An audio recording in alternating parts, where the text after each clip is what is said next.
There Follows the Dark, Chapter 3. Lux decided about 5 minutes into the walk along Zyra's thorn road that she needed new shoes rather badly. The murky waters of the marsh were sinking into the soles of her boots, and the sensation of walking was starting to become deeply unpleasant. Still, it wasn't as though there was a cobbler nearby, so Lux opted to ignore it for now. Maybe she could beg off a spare pair of shoes from one of her new companions. That seemed a little pathetic, even by her current standards, which were fairly low, though. "There you are," Jinx said as they parted through the mist and stopped in front of one of the most curious-looking pieces of bric-a-brac that Lux had ever seen. The whole mass was floating in what seemed to Lux to be a cloud of glowing ash and smoke. The rear two-thirds of the thing looked to be carved from a fair shaded wood, perhaps ash or something of the sort, and then polished and carved with intricate geometric designs that connected and interconnected with one another across the surface maddeningly. At one end of the wooden core was a curved stone grip implanted in the wood, and it took a moment for Lux to realize that all the geometric patterns seemed to emanate from that stone. At the other end of the core was a trio of 2-foot-long, thin blades of stone, of identical color to the grip. They speared out of the core, although they didn't seem to actually be connected to it. The stone blades were floating, suspended in thin air in front of the face of the wooden core, and spun lazily there, held at an even distance from one another by some unearthly force. Magic. Witchcraft. More patterns were etched onto the stone blades, geometric and strangely orderly considering the thing's owner. And on the heel of that thought, another one came to Lux. "This is your wand?" Lux asked as she stared at the thing that seemed happy to defy the laws of nature and hang in midair. "How is this a wand?" She was starting to understand why Evelyn had been so insistent about not calling it that. "A wand," Jinx began as she approached the floating contraption, "is a focus made of natural materials like stone or wood that serves as a focus for a witch's magic." She gestured at the amalgam of wood and stone. "It's a wand." Lux briefly recalled her studies in ancient philosophy, in which one particularly erudite figure defined a man as a featherless biped, at which point a sarcastic contemporary promptly produced a plucked chicken and announced, "Behold, a man," much to his fellows' great consternation. "Behold, a wand," Lux thought blithely, and immediately began giggling uncontrollably. "Hey!" Jinx planted her fists on her hips. "I'm not wrong." "No, you're not," Lux said between chortles. Yes, you're technically correct, but hey, technically correct is the best kind of correct," Jinx replied in the manner of somebody who believed they were categorically in the right. Besides, Pow Pow is sensitive about how other witches criticize their status as a wand. Did you say Pow Pow?" Lux repeated cautiously.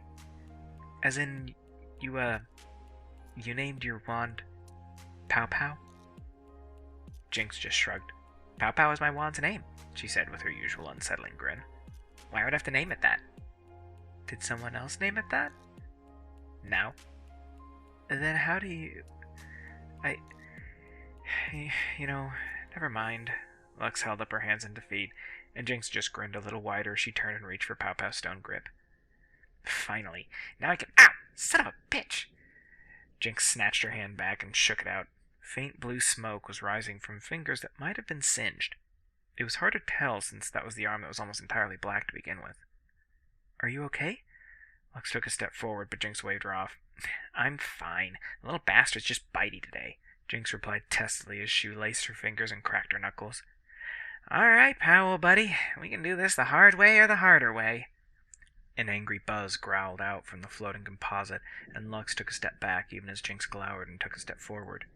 "Hey, I didn't throw you away. You wandered off while I was napping," Jinx snapped as she jabbed a finger at the thing. More buzzing.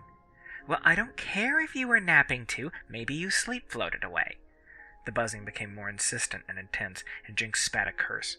Literally, she spat, and an arc of noxious energy lanced out from between her lips and struck Pow Pow.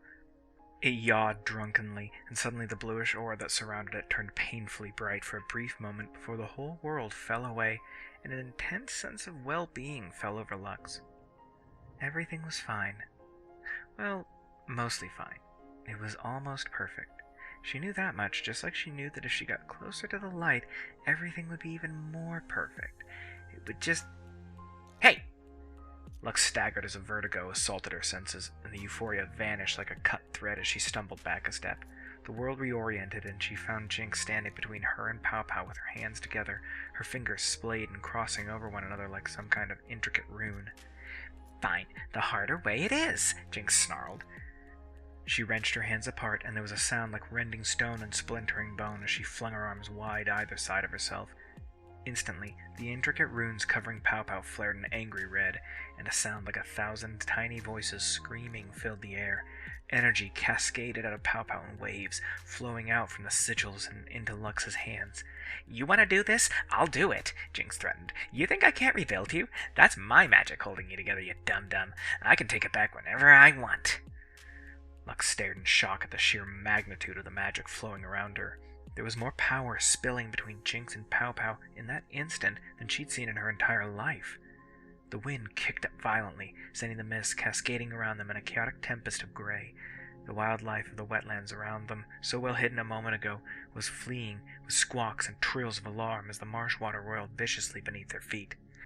Give it up, Pow Pow, Jinx snarled. I ain't playing chicken with you. I will tear you apart and put you back together. The amalgam that Jinx called Pow Pow loosed a banshee shriek of impotent rage as its light flared a furious red. Jinx responded, snapping both hands forward, and her fingers curled into arthritic claws and made an ugly twisting motion with them. Pow Pow was suddenly wrenched in 2 different directions. Its wooden core was pulled hard to the left, while the stone blades were clearly being jerked violently to the right. The roar became a scream of agony, made manifold by the 1,000 voices emanating from the thing. Jinx, stop! You're hurting it! Lux cried as she took a knee, barely able to keep her feet under the torment of wind and magic. Please! Pow Pow can give up any time. You hear that, dummy? Any time, Jinx called back. Jinx! Lux shouted. Those screams. Gods, how many voices were there? What even were they?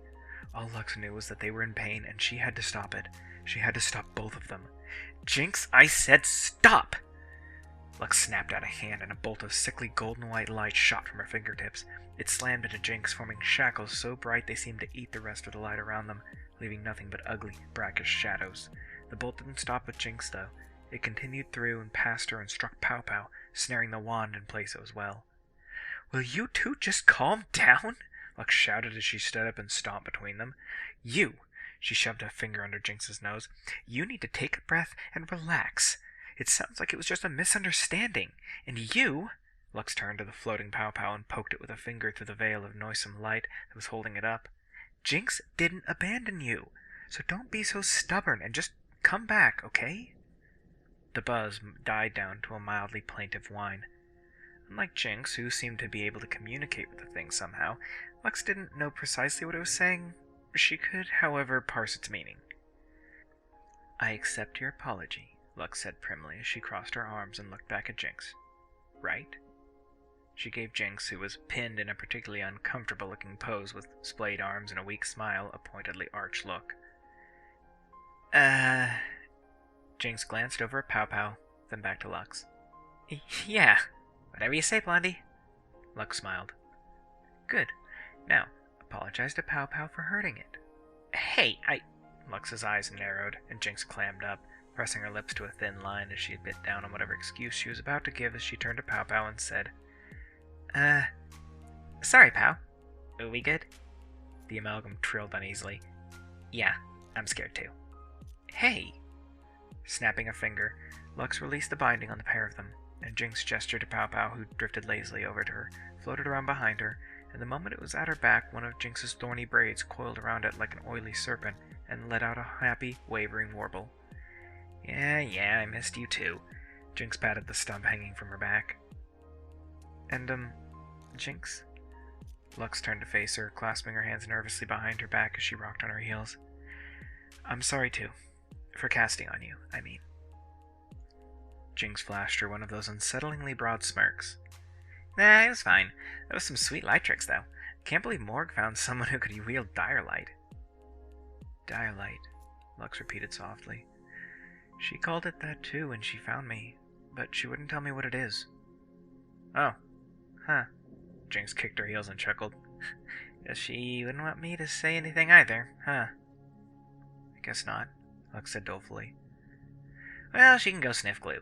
Firelight is basically the corpse vapors of the primordial sun, Jinx announced with a broad grin. Lux stared dumbfounded. The what? See, the primordial sun, I know what the primordial sun is, Jinx. The corpse vapors, they're the... Lux flailed as panic pushed a gorge to her throat. Legend held that an angel slew the wicked primordial sun, one of the jealous old gods the Coven worshipped, and delivered its power to the Order of Knights that would go on to cleanse the world of darkness. From them, from the Order of the Eclipse, came the Witchfinders that had harried her for the past year and a half. Her power was the power wielded by the people who had hunted witches for centuries, who had killed Jinxes. Hey, whoa, Blondie, breathe! Jinx lunged in and caught Lux just as her legs went out from under her. Her vision had tightened to a hard, gray tunnel, and her lungs were burning. She couldn't get any air, no matter how hard she breathed, no matter how much she sucked in breath and breath, she couldn't get any air. Lux, you need to run. Wait, what about you? What about Mom, Dad, and Tia? What? Light. There was so much light. She remembered. She didn't want to. She didn't want to remember that ravenous light that ate through wood and glass and brick and stone, and through armor, mail, and then the flesh and bone beneath it. You won't take her. It is no crime to be a brother to a witch, but it is a crime to defend one. You will not impede my holy work, heretic. Her voice was as hard as steel, cold as light. The thunder of her metal-shod feet shook the earth with the promise of death. She is nothing more than a shadow, and no shadow can survive my light. Lux, run!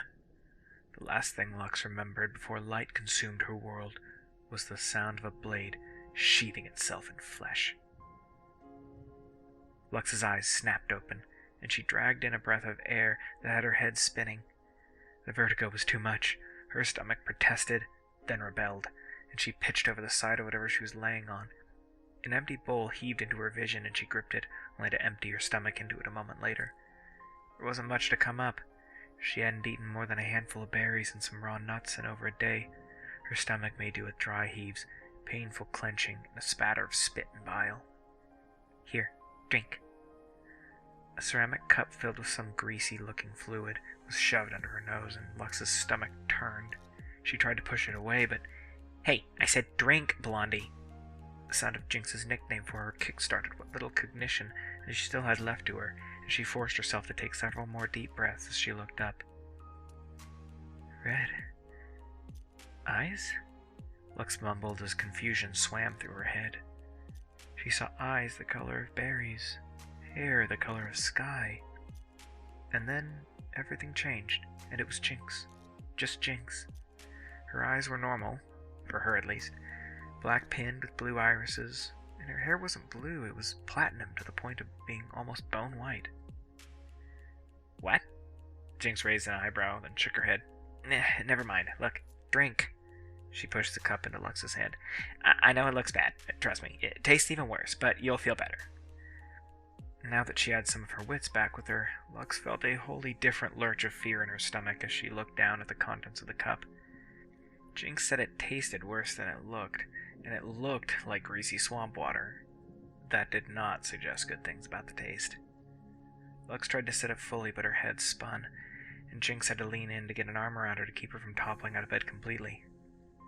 Bed. That's where she was. Gods, how long it had been since she had slept in an actual bed. 6 months? 7? Maybe longer. The last place she'd slept that was comparable was on a pile of hay in a barn she'd broken into 2 months back. Since then, she'd slept in ditches, under awnings, and in alleys in towns, and occasionally in forests when there was nowhere else, despite the danger. Now she was in a bed, and it was surprisingly comfortable. And it was Jinx's bed. Her cheeks went crimson. Sit up, and would you friggin' drink already? Jinx griped as she pushed Lux back onto the bed, and she looked up at Lux and their eyes met briefly. "Why do you look like a tomato?" Suddenly, Lux was extremely glad for the cup of suspect fluid in her hands, as she suddenly had something to occupy her mouth with rather than saying something completely inane. In a rush, she put the cup to her lips and slugged the contents back. Well, Jinx had been right about one thing. It definitely tasted worse than it looked.